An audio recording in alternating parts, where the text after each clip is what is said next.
bawat hinga, may kwento.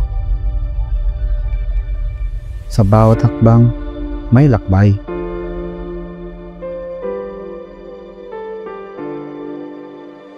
Andito tayo sa puso ng Ifugao. Dito ang takbuhan ay hindi lang laban sa oras. Ito ay laban ng puso, lakas, at kasaysayan.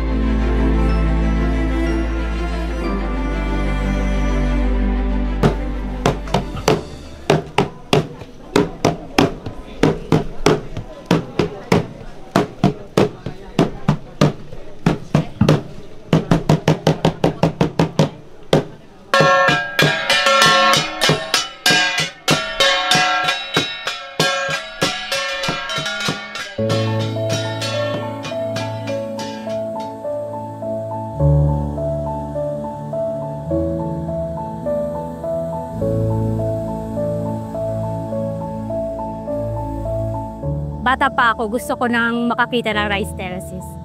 Kasi gusto ko talaga ma-experience and I really have this longing for the mountain.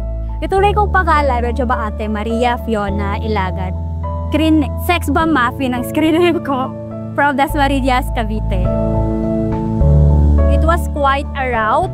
It was quite a feeling it invoked while I was going through the race.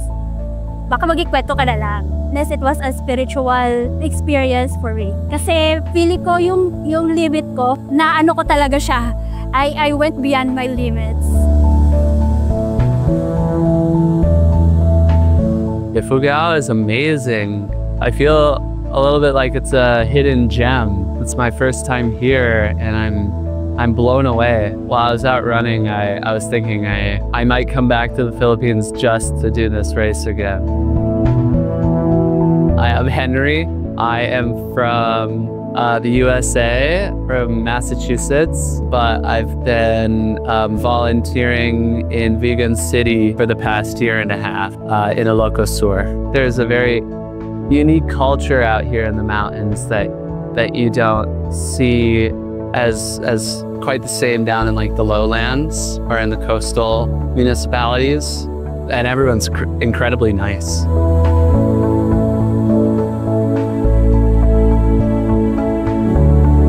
So ako si Feli Layagan from Sagada.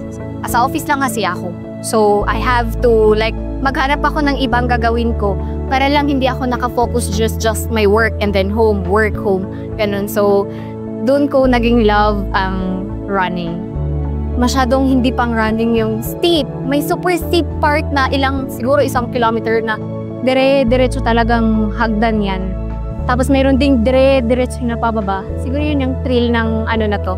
Tapos after mo naman dun sa baba, right terraces na. So makakahinga ka, makaka-rest ka. Plus, dun sa sa hot springs, kasi pagod na, 'di ba? Lalo na kaming 42. Nung nandun na kami sa spring, nagbabad na kami. We are really blessed kasi si Rice Terraces Marathon, Inongduan, masabi natin siya na yung pinaka-oldest and consecutive event sa Philippines, no? And then especially sa Cordillera. Kung tutusin, dapat pang 14 years niya na next year. Pero dahil sa pandemic, so parang -2. So ito na yung pinaka-tuloy-tuloy. Consistent siya. So yearly, meron tayong Rice Terraces Marathon sa Ongduan. Right now, the locals, the community, the tourism industry, ramdam nila na kung ano yung epekto ng event. Running isn't just about fitness, ha. Hindi kailangan mabilis. Basta you start it with short runs, short distances. I tell you, it will help you a lot. It will not just be your body, but your mind. Hindi lang nila tinakbo ang kabundukan ng Ifugao. Na-discover nila ang kanilang mga sarili. Sa bawat pawis at sakit, may kabuluhan. Dumating sila bilang mga runner, aalis bilang bahagi ng Ifugao. Salamat sa pagsama sa amin sa paglalakbay na ito.